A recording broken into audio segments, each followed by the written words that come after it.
Olá, bom dia, boa tarde, boa noite. Vamos agora aprender um conceito muito importante em desenvolvimento de software e em ciência da computação, que é a programação orientada a objetos.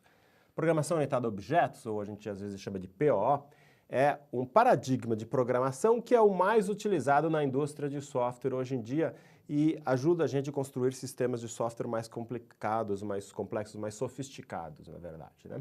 Então vamos aprender como isso funciona e essa é uma parte do curso que você precisa prestar bastante atenção, eventualmente assistir esses vídeos mais do que uma vez para adquirir, para incorporar todos esses conceitos, tá? Quando a computação eletrônica surgiu, né, na década de 1940, os computadores eram programados por meio de cabos que as pessoas conectavam assim. Mas logo foram desenvolvidas melhores formas de programação.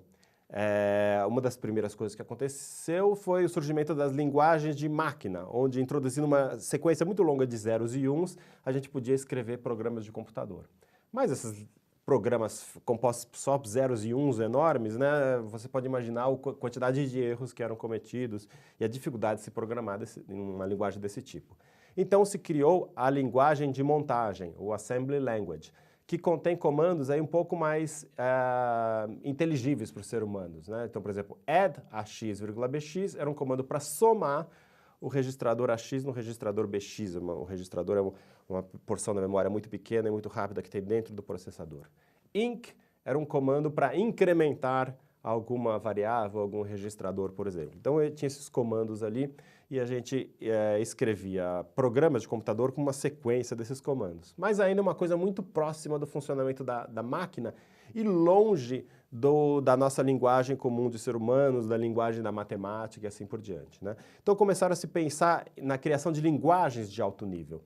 Em particular, cientistas preocupados em construir uma tradução de fórmulas matemáticas para linguagem de montagem, criaram a linguagem Fortran, que significa Formula Translator, né? Fortran foi a primeira linguagem de alto nível que foi inventada. Posteriormente, outras linguagens um pouco mais sofisticadas, com um modelo conceitual mais sofisticado, foram desenvolvidas. Por exemplo, ALGOL introduziu o que a gente chama de programação procedimental, né? Que na época se falava em programação estruturada. Também surgiu a linguagem Lisp, que trouxe a ideia de programação funcional, onde tudo são funções e a gente pode fazer encadeamentos de funções para fazer diferentes construções. E na década de 80 surgiu a ideia de representar objetos do mundo real através de elementos computacionais nos nossos programas de computador, né? Então, isso surgiu inicialmente num laboratório lá na Noruega, um laboratório que chamava Simula, onde eles faziam programas de computador que simulavam o comportamento de gases.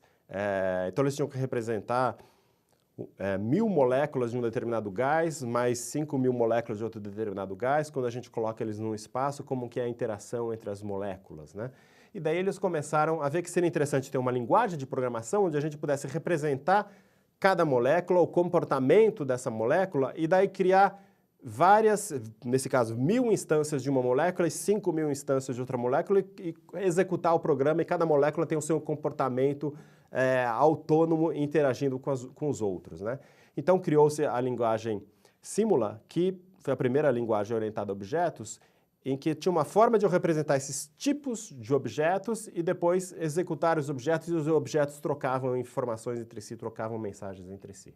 Então, vamos ver como é esse modelo aí de programação orientada a objetos, tá?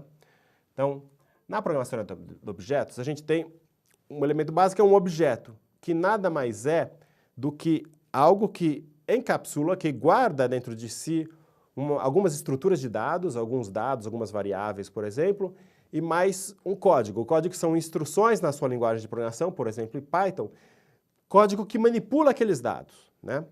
E tem essa ideia de encapsulamento. A gente cria cápsulas, onde cada cápsula é um objeto, e que vai ter aquele código que manipula aqueles dados. E a ideia é evitar que um código de um objeto fique mexendo com o código de outros objetos, né? Porque criaria uma confusão ali entre os objetos. Então, um código do objeto não deve mexer com outros objetos. Se ele quiser se comunicar com outro objeto, ele envia uma mensagem para o outro objeto, né? Como eu falei, a gente vai ter, naquela simulação de gases, 6000 objetos, né, interagindo. mas na verdade são só dois tipos de objetos, né? Eu falei dois tipos de gases, então cada gás teria um tipo da molécula do gás, e daí para representar esses tipos desses objetos, a gente cria o que a gente chama de uma classe, que vai definir quais são as classes dos objetos no meu programa.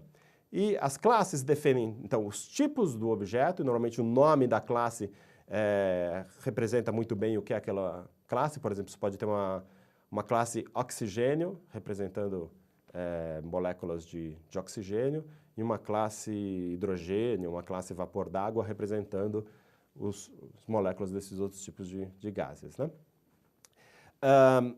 E daí cada classe vai definir quais são os dados, quais são os atributos, as variáveis que os objetos daquela classe vão ter, né?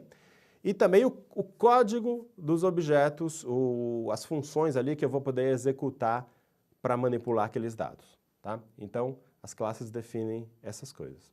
Os dados a gente chama de atributos do objeto ou atributos da classe. E o código a gente chama de métodos ou funções daquela classe, funções ou métodos daquele objeto, tá? E a gente diz que os objetos são chamados de instâncias das classes. Então, eu vou ter 1000 instâncias da classe oxigênio, vou ter 5000 instâncias da classe hidrogênio, por exemplo, tá? Então, as instâncias são instâncias das classes. Vamos ver um exemplinho rapidinho. Vamos supor que a gente tem uma classe carro e que representa o que um carro tem em si, né? E a gente vai ter pode ter muitos carros, então são muitas instâncias dessa classe carro.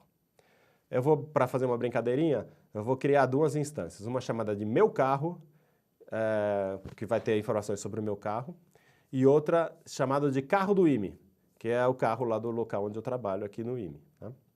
E quais são os atributos que eu vou ter nessa classe carro? Eu vou guardar informações sobre um carro, por exemplo, o ano do carro, o modelo, a cor, e vamos supor que eu quero fazer algum cálculo com velocidade, a velocidade em que ele está se movendo nesse instante, tá? E daí eu posso ter métodos que vão manipular esses valores. Por exemplo, eu posso ter um método de acelera, que recebe como parâmetro uma velocidade, daí ele vai mudar a velocidade com a qual o carro está andando. Eu posso ter uma classe pare, que faz com que a velocidade vá para zero, tá? E assim por diante, poderia ter outros métodos também, tá? Vamos agora tentar implementar isso. Como que a gente implementaria? Deixa eu abrir aqui o meu idle. Primeiro, eu vou criar uma classe, ensinar a criar uma classe vazia e daí criar algumas instâncias. Depois a gente vê como que a gente coloca coisas, adiciona coisas a uma classe, adiciona atributos e adiciona métodos, né? Mas eu vou começar com uma classe vazia. Para definir essa classe vazia, eu digito aqui class e o nome da classe.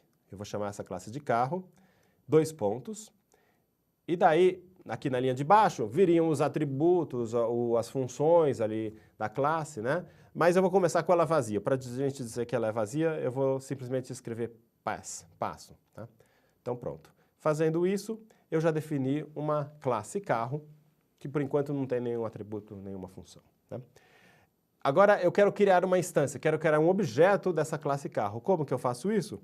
Eu posso fazer isso aqui, ó. Meu carro recebe, e daí eu coloco o nome da classe e abre e fecha parênteses, tá? Pronto.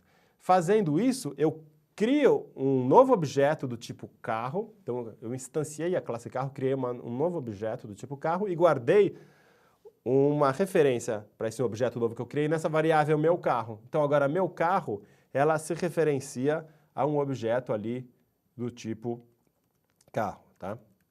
Em particular, se eu digitar isso aqui, ele vai dizer, ó, que isso aqui é um objeto num determinado endereço de memória. Esse é o número que não interessa para a gente, é o local da memória onde esse objeto carro está armazenado, tá? Normalmente a gente nunca vai olhar para esse número.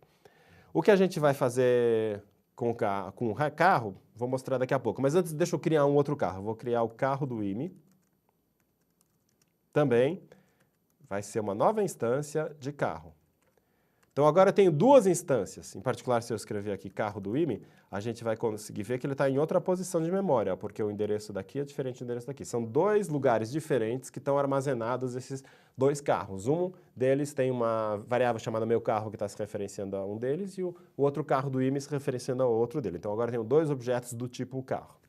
Daí eu posso, a primeira coisa que eu posso fazer é introduzir atributos. Como que eu defino um novo atributo? Eu posso fazer assim, meu carro, ponto ano, recebe 1900, só porque eu tenho o carro aqui do meu avô, ele tinha um carro de 1968, e eu quero falar aqui, meu carro, ponto modelo, é igual a Fusca.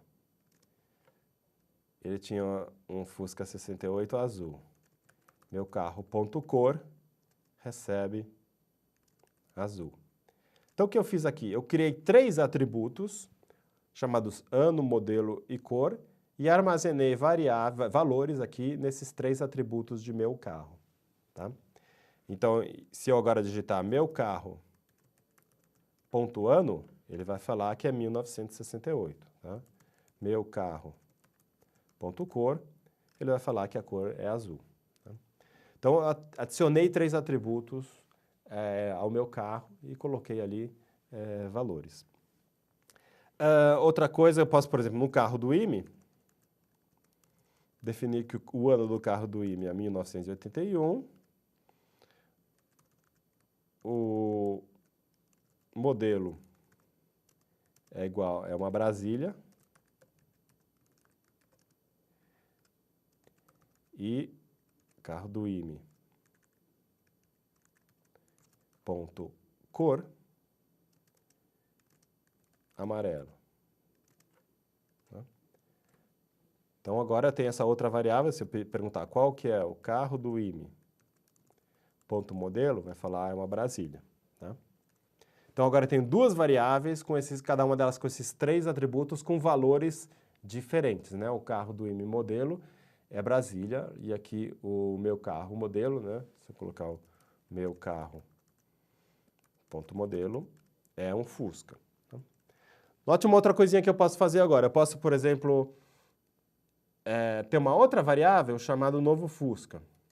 Se eu fizer novo Fusca, se eu fizer aqui carro, abre e fecha parênteses, ele vai criar uma nova instância e vai armazenar nessa variável novo Fusca. Seria um terceiro carro, né? Agora, se ao invés de fazer isso, se eu simplesmente colocar aqui, novo Fusca recebe meu carro, daí note que eu não estou criando um novo objeto, né? Nesse caso, o novo Fusca vai estar se referenciando ao meu carro. Então, vai ser 2 variáveis apontando para o mesmo objeto, né? Em particular, se eu fizer novo Fusca, vou somar aqui 10 no ano de fabricação dele. Né? Opa, eu fiz um... eu esqueci de colocar não posso somar 10 no Fusca, tenho que somar 10 no ano do Fusca, né? Então, novo Fusca, ponto ano, mais igual a 10. Isso. Então, somei 10 no ano do novo Fusca.